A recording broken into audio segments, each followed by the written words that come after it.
in hopes that it connects to not only your heartstrings, but it connects to the position that you occupy today and the place that you're headed tomorrow. So about 17 years ago, really early, the dawn of my career, I had a great opportunity to work for a regional director at a large financial services institution here where I live. Um, he was an ex-military man, so he was just very matter of fact. He kind of wore his glasses down on the very tip of his nose. He always kind of looked over the brim. Um, just very stoic, very presentation, very conservative, very military-esque. Like he always walked around like we should have been going to war or something. um, I was his administrative assistant, but not only was I his assistant, I also helped to support his organization. And so in doing so, he had about 4 or 5 direct reports, and then they had their team. So that entire organization. Back in the day, I was young, I was new to corporate roles and corporate spaces and energies and all of that. And there was this one particular individual. She was a part of one of the subordinate teams, and she wasn't nice. She just wasn't nice to me. And back then, I wore all of my emotions on my sleeve, so it was really hard for me to find a cadence to work for her, to work with her, to get things done. It was just really difficult. And she was just problematic. Now that I'm a little bit older, I know she had some other things going on, and it wasn't about me, but I was a perfect target. I was a great distraction for her to deal with her own personal issues and her own growth opportunities. I was the weak link on the playground. So it was just easier to target me. And I understand that now. It doesn't make it okay, but I get it.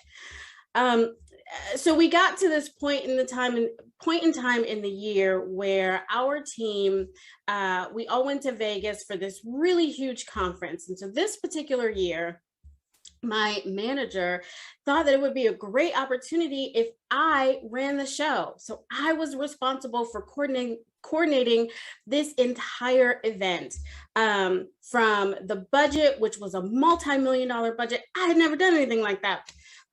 Scheduling the travel for hundreds of employees and vendors, setting up vendor booths, getting the food, expenses, just anything you can think of, I was responsible to do it that year. He had already set his expectations, how he wanted things to unfold, what venues he wanted to use. We were at the MGM, so he had known some of the people that worked at the desk there, so he'd given me a couple of names, but everything else, I needed to work through it and figure it out.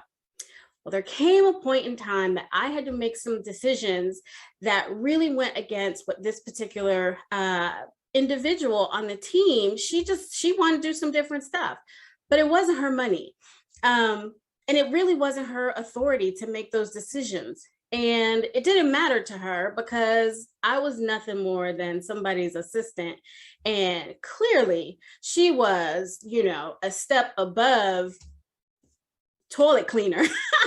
So she really felt like she had permission and proximity to be able to tell me how I was supposed to make certain decisions and do certain things. And they needed to be done in this particular way because she wanted certain benefits for herself. Well, after, some back and forth with her trying to explain, why I couldn't do whatever it was that she wanted me to do, it was a mess. It just completely blew up. She was so rude and she was so mean to me. I didn't know how to handle that kind of experience. And so it made me cry. And I went back to my desk, and lo and behold, she and some of her friends had sent an email to my manager. And the email was horrible. It was horrible. It was everything but shy of just calling me a complete buffoon. She did call me incompetent. She called me a lot of things. So my manager had a conversation with me and asked, how did this situation escalate? And so a little side note, Every morning, my manager would come in. He'd walk by my desk in this military fashion, and he would say, "Good morning, Miss Goodwin." And I would say, "Hey, good morning." And he would say, "Hmm." And then he would walk in his office and he would close the door, leaving it slightly ajar. And from behind his desk, he would say, "Miss Goodwin?" And I would say, "Yeah." He would say, "Are you owning your space, Miss Goodwin?" "I guess. Yeah. Okay. Carry on." And then later in the day, I'd be busy doing whatever I was doing, on his way to lunch or on his way to a meeting. He said, "Miss Goodwin?" "Yeah." "Are you owning your space, Miss Goodwin?" "Yeah, I'm owning my space." "Okay." So after this situation happened, he sat me down to share with me the details of this email. And I am emotional again, and I'm crying. And he says, "I refuse to match your emotion with more emotion. But I will remind you, what do I ask you every day?" Man, I don't know what you ask me every day. This girl practically cussed me out. She's a lot bigger than me, so she can beat me up. And this is just too much. Somebody else needs to do this. What do I ask you every day? He would constantly ask the same thing because he was always driving at a particular point, a particular frame of reference. And I said, "I don't know. I don't know what you ask me every day." And he looked at me and he sat up in his chair and those glasses slid down. "Miss Goodwin, were you owning your space?"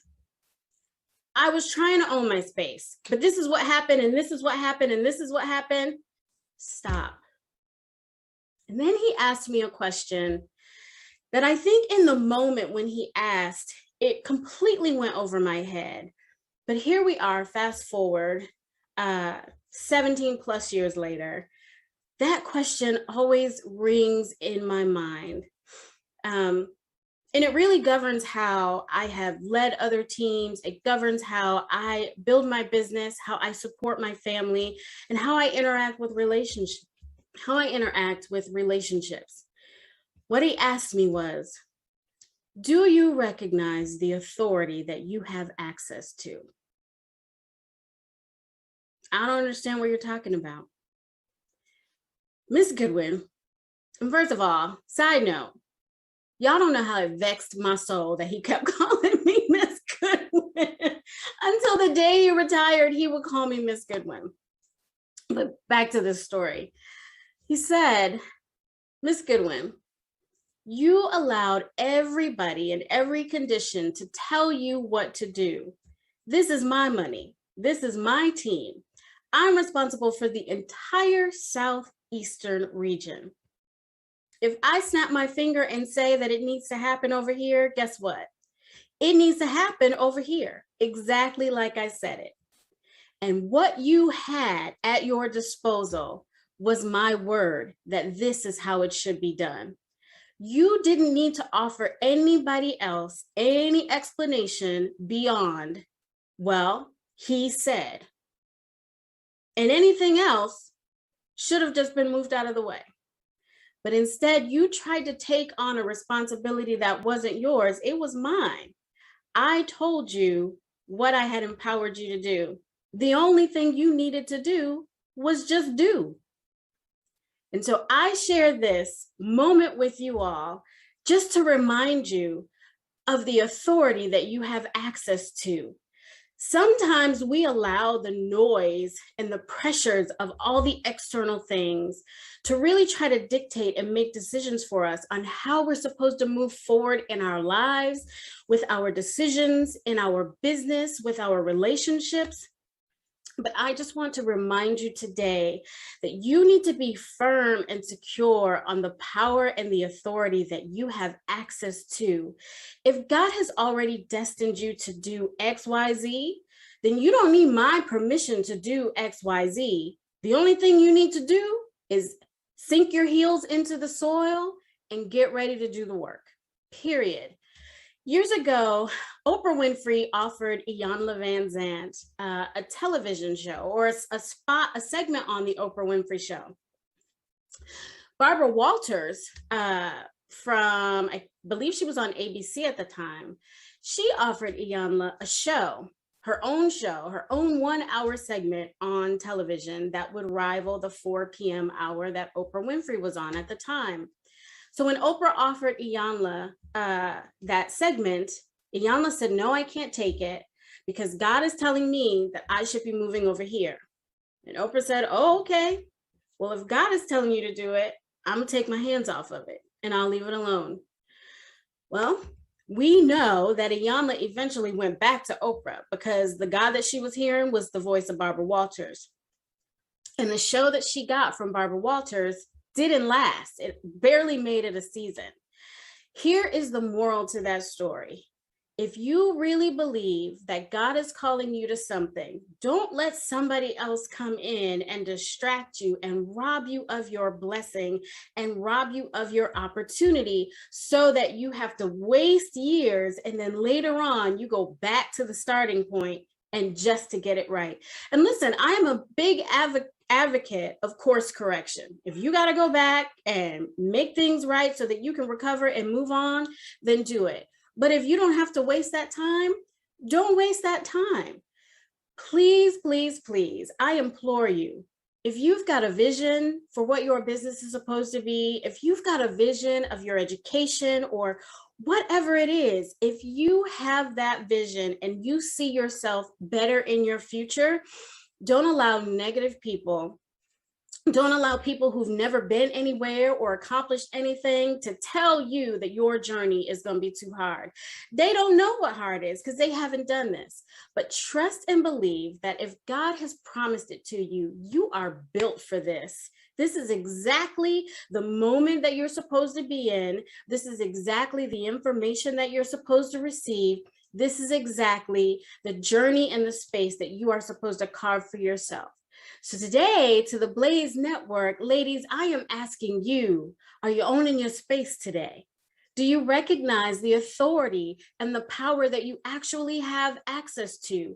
And not only that you have access to it, do you recognize that the authority that you have in close proximity, you've already been given permission to use it? You've been given permission to go and do whatever it is that you need to do. So be bold, be brave, be fearless, be courageous, be scared, but be exactly what it is that you are supposed to be. And don't let anybody take that from you. Because listen, that lesson was given to me decades ago. I'm 47 now. Is just now sinking in. I am just now standing in the fullness of who he was talking to. Sometimes people meet you in a moment and they can see the greatness that exists inside you and around you, and you haven't yet to experience it yet. So I'm talking to the future you, the future millionaire, the future mover and shaker, the future wife, the future CEO, the future whatever. I'm talking to her because this person is not yet equipped to be able to handle the magnitude of how amazing you are. I say to her, go and be impeccable. Do whatever it is that you do without shame or without regret. Try it. If it fails, who cares? Failures are just lessons learned. They are not indictments against your character, and they are not indictments against your possibilities or your capabilities. You are absolutely capable and worthy of all the opportunities that await you. So listen, again, Blaze Network, are you owning your space? That's the question that I will leave with you today. I thank you so much for allowing me to share pieces of my heart with yours. And I thank you for listening to my TED Talk.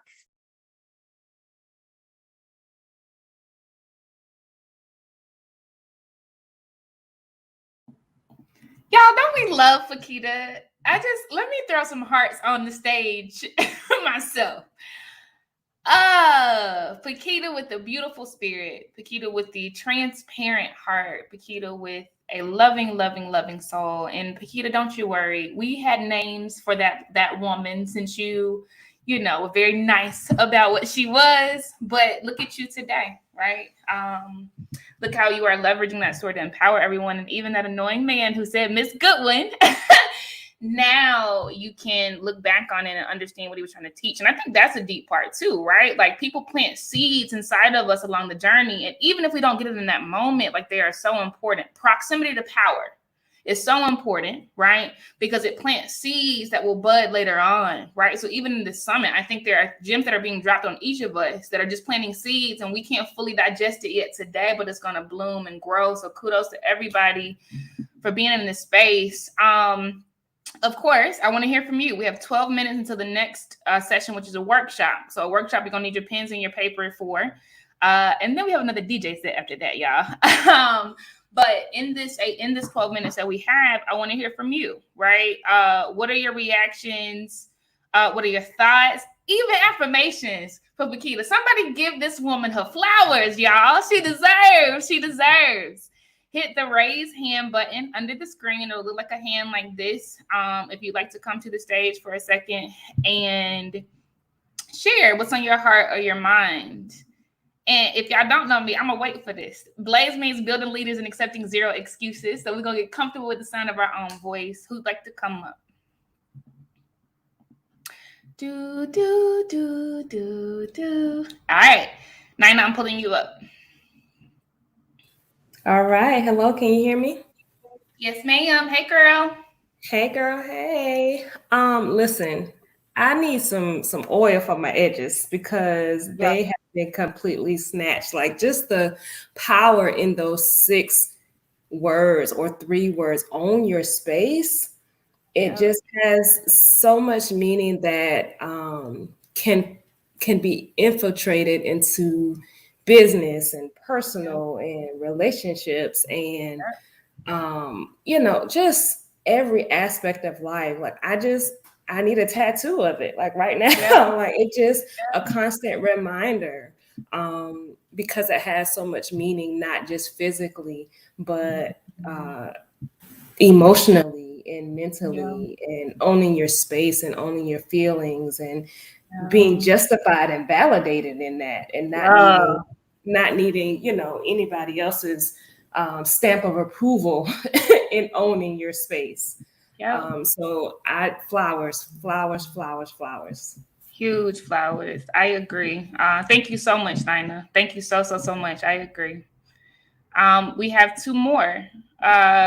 Let me pull up Katrina. You are coming to the stage, Mamacita. Hey, girl. Hey. Can you all hear me? Yes. Oh, you didn't see me. Yeah. Hello, you guys. Now, let me just be honest, y'all. I came in the room and I was late. And I'm something like real late, like at the end, she was wrapping up the first story, right? So I know y'all got to hold something different than I got. So I said, I must share, you see? Yeah, come on. When I came on, she was talking about, do I know the authority that I have access to? And it made me think about my daddy. It made me think about who I was in the kingdom. Come on now. I don't know what she said before that. But when she said that, I thought about, do you know the authority that I come in because of the power that I have access to? Come on, Katrina. It changed the perspective of everything that's happening in my life right now. Say it. Right now. I was fighting and didn't need to fight. I was supposed to rest. He was supposed to. He started it, so he'll finish it. Yep. It's so good, y'all. So good. The revelation, I'm talking about, like, it's on me. It's sitting on me. It's like it's like you just something clicked and your whole life forever changed. And then when you talked about someone from the past, when you came on, that made an impact in our life, that we can now see the fruit that they have sown. It's been a lot of bad fruit that we be concentrating on, and that was something good fruit. That was some good fruit. Quit focusing on the bad fruit. I think somebody said it yesterday, flip the focus, didn't it? Yes, they did say that. Yeah, so now we need to focus on the good fruit because we've been focusing on the bad fruit so much long. We don't even realize it. I think somebody said it on yesterday, how we stuck in an old place. We somebody put all this on us. We weren't even supposed to do all that. Say it, sis. And so now that we know the access to power. Say that, sis. The access to power on the other, it's not in another room. It's not on the other side of the world. It's not, I got to wait days to get. I got access to it because it's in me. Come on. It's in you. That's right. I didn't tap into it. Yep. Oh, thank you so much, Miss Goodwin. I don't know what the play on words that I heard you say that bothers you when he said, but Miss Goodman, come on, you opened my eyes today. You opened my eyes today and caused me to see further. When she said that, y'all, it made me think about when I was in college. I went back to school. I'm gonna share this and I'm getting out. But I went back to school at an older age. I graduated just in 2019 with my bachelor's, but I had been a manager for over 13 years. Congratulations. Yeah. Thank you. So, but when I went back, I had waited for 2 hours to do registration. And when it was my turn next, the seat changed. Another person came in and sat down. And I just sat waiting. And he said, who was next? And some people tried to skip me, and the lady told me. But when I was the first one for this man, he put me in his class. I did not know that was the chair of my department. Wow, sis. So when the seat changed, my access to power yes, ma'am, opened up. Yes, ma'am, opened up. Another level opened up because the seat changed. Come on. We've been hearing that change of power, that whatever, the changing of the guard and all this kind of stuff. And everybody had their gist of it. But that's what it is. When it's your turn, the seat to change. You will now see how that seed took fruit. And it grew, look, and produced fruit. Girl, this is what I got from this little bit that I heard. Can't wait to go back. I don't know if I'm owning my space, but today you showed me how to really own it. It's to rest in God. I can quit getting up, trying to manage this stuff. I can relax because I got access to power. That's what I wanted to say, you guys. Baby, that was good right there. You preached a sermon just now. You cliff notes right here. I honor you, and just keep going, sis. Like, you got a gift on you. You have a gift on you, so you keep going, and you have a tribe. I promise. You have a tribe behind you, so you just let us know what you need, and where we need to be. Okay, we got you. Thank you so much. Y'all have a good day. Thank you. You too, Mama. Beautiful, beautiful, beautiful. Jazz, I'm bringing you up, Mama.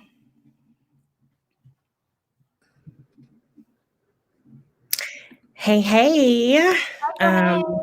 PG, man, sis, you really did the thing with this. Assignment understood and completed. I have a question for you. And I'm really thinking about how to activate my student leaders on campus, how to call the best out of them. And I probably will become like your manager who will ask them daily, are you owning your space? And so my question is more how do you continue to coach folks up in that, right? When students are still learning their agency and their power and their authority, what are some tips, tools, or strategies that you have for coaching them up to own all of the spaces that they get to inhabit? Hey, sis.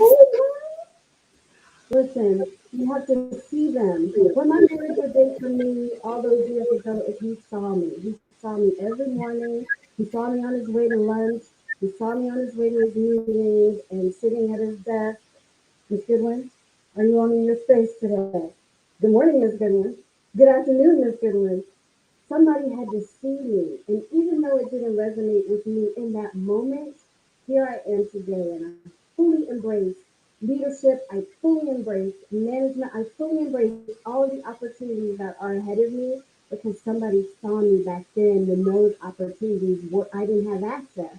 And sometimes people need to know that just because you don't have access today does not mean that the tables won't turn. Just like Katrina said, the switch won't get flipped. You'll have access tomorrow. And if I saw you then, there's a scripture in the Bible when the prophet Elijah is getting ready to be ascended into heaven, and he's walking with his student Elisha, and the other prophets gather around because they wanted to be his student, and they kept saying, your master's getting ready to leave you today. And Elisha would say, okay, I already know that, so be quiet. Sometimes, and so what Elijah says to his student is, you can have my mantle. I can pass my grace on to you if you see me when I'm taken. The problem is that sometimes the student wants to be the teacher and the teacher wants to be the student, but you have not seen the chain of command, and you haven't seen the knowledge, and so you haven't seen the experiences. You haven't been watching while I was being an example in front of you. So you continue to be an example in front of them. You let them know that you see them, and eventually they're going to see you. And so then when you start depositing nuggets into their life, it easy for me to pull up when I have an example, when I can take notes, when I can see something being demonstrated in front of me. But if they can't see opportunity and you don't let them know that I see you and you are worthy of this moment, then sometimes it doesn't connect. It won't translate. So see them where they are in all of their messiness and all of their dysfunction. See beyond that. See beyond that. When my office is dirty, I know how beautiful it is in this space. But in the moment when there's stuff all over the place, I got to remember what it looked like before it got to this point, and I got to just be willing to do the work, clean it up, move the clutter. They need to know that you see them, and that's how you coach up. Yeah, man, that's so good. That's a good reminder, man. That's good. That's good. That's Thanks, good. sis. Great question, Jazz. Thank you so much, Paquita, for that response. Woo. Beautiful, beautiful, beautiful. Thank you so much, Paquita. You killed it. Okay, you killed it, sis. You all will hear more from Paquita later in the summit. So keep on coming back. Please keep on coming back. If you loved what you heard from June, I know you did. June, I hope you saw all those comments in your session. Amazing. If you love what you heard from Toya, who kicked off the summit today, make sure you stick around today because they're doing a panel discussion later on today, and we'll have a person from London as well joining them. And it's on women's leadership development. So we're in a vein today. We're intentionally in a vein today. Okay. But next, we are going to have a workshop. Bring your pens and your paper. And it is going to be on avoiding burnout, right? Because when you are doing the work of leader, when you're in the position of leader, right? It is a tendency for us to overstretch, right? And really burn ourselves out. So we're going to get some expert help on avoiding burnout. I'll see you on the other side, ladies. Please do fill out the poll for this session right here so that Paquita has some good feedback. All right. I love you. I mean it. I'll see you